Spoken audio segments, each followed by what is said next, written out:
first guest, Democratic nominee Elaine Marshall and longtime Secretary of State, incumbent, if you will.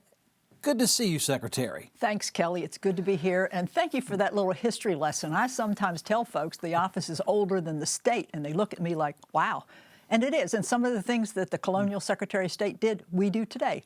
You're the record keeper of the state, and it's just a fun question. Not even on my script here, but do you still have old records from the 1600s and 1700s on file? We do. We do. We've digitized everything, however, though, but historical things we have, and we have things locked up under many locks and keys that are just really valuable signatures and records of the state.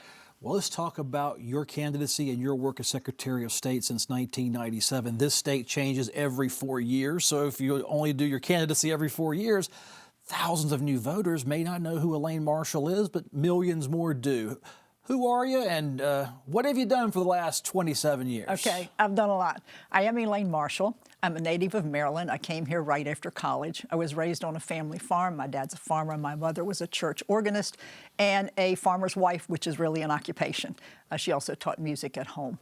I'm a product of 4-H in the public schools. 4-H was very, very important to me growing up. That's where I learned a lot of leadership and public speaking and parliamentary procedure and all kinds of valuable things that I use today, every day.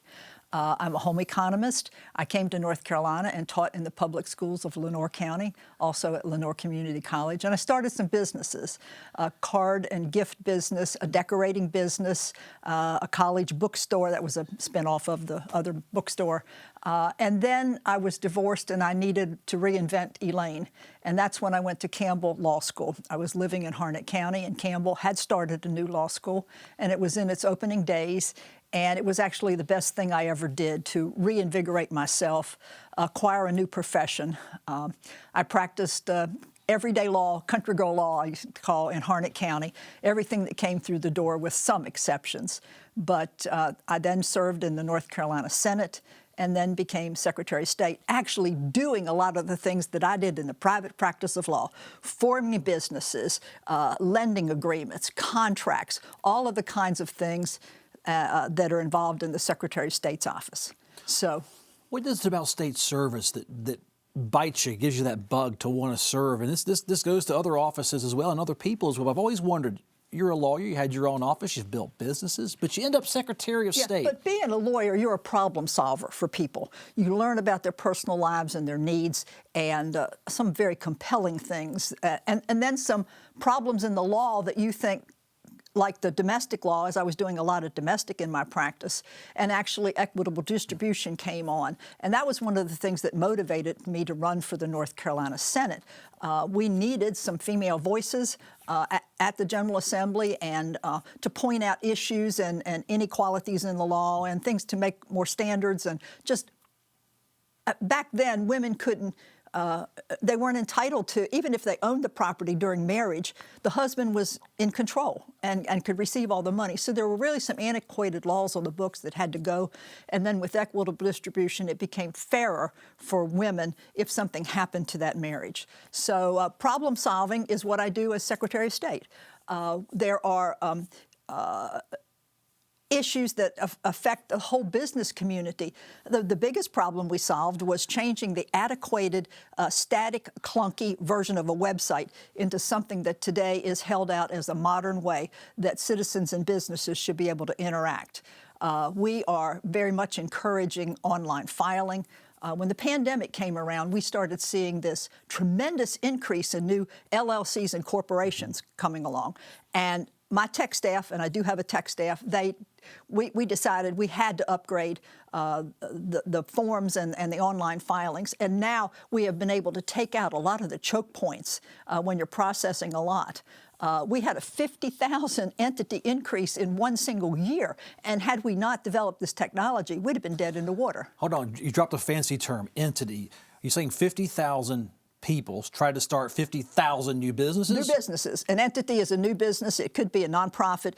To us, it could be a LLC or it could be a corporation. Most people are filing LLCs these days. What does adding even 50,000 above average, what does that do to this state's economy to have so many people trying to start so many small entities? It's huge. Nonprofits? It's huge. So many of our people employed by small businesses. It's vitality for rural communities, and I'm really focusing on rural economic development in the last 2 years and want to do more going forward.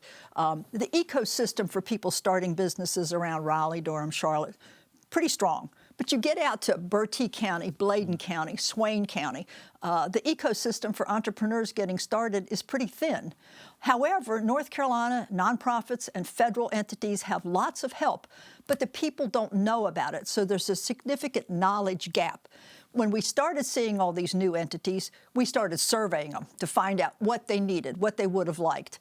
And the upshot of that is a program called Rural RISE. RISE stands for Resources for Innovators, Startups, and Entrepreneurs.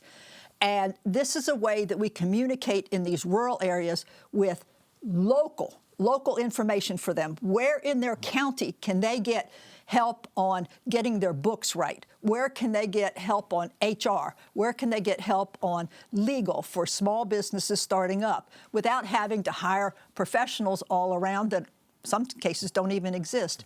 Our community colleges have wonderful small business centers, and people just don't know about it. There are also nonprofits out there. We've even found zero-interest lenders, getting people ready for the financial aspects of where they might be 4 or 5 years down the road starts the day that they file, really. Getting their books in order so that they're credit worthy, so that they can get that loan or get that truck or buy that piece of property, which really helps anchor a business. Today, every business day that we're open, we are forming between 650 and 700 new business entities.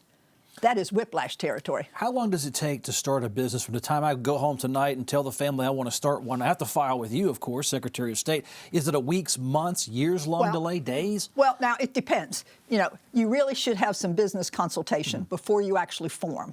You should be doing some research. Is the name available you want, or does somebody else has it? You can't have it. You know, all of that kind of stuff. Our technology doesn't allow you to make that mistake. But there needs to be some preliminary consideration about how you're going to do it, how you're going to set it up.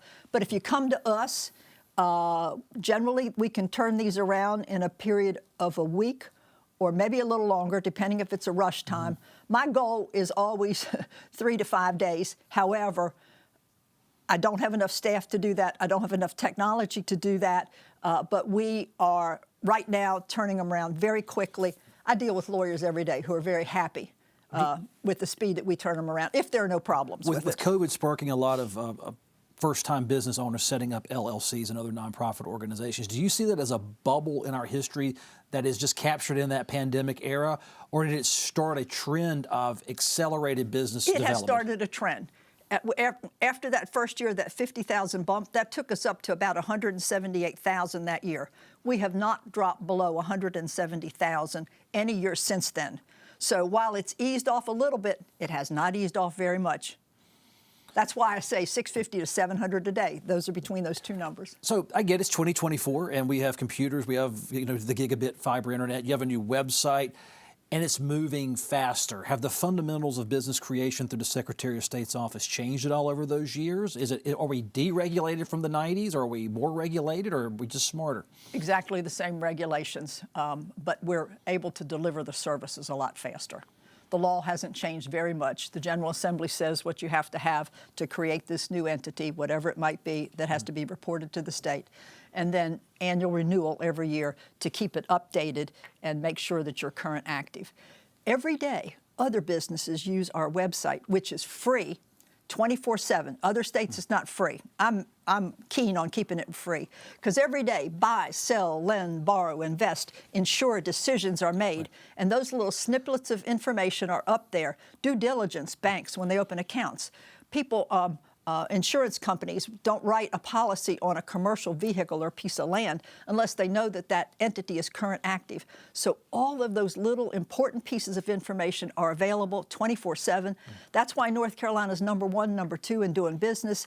Ease of formation, ease of filing, all of that, those kind of things go into the evaluations that allows North Carolina. It's our competitive edge, which allows North Carolina to maintain.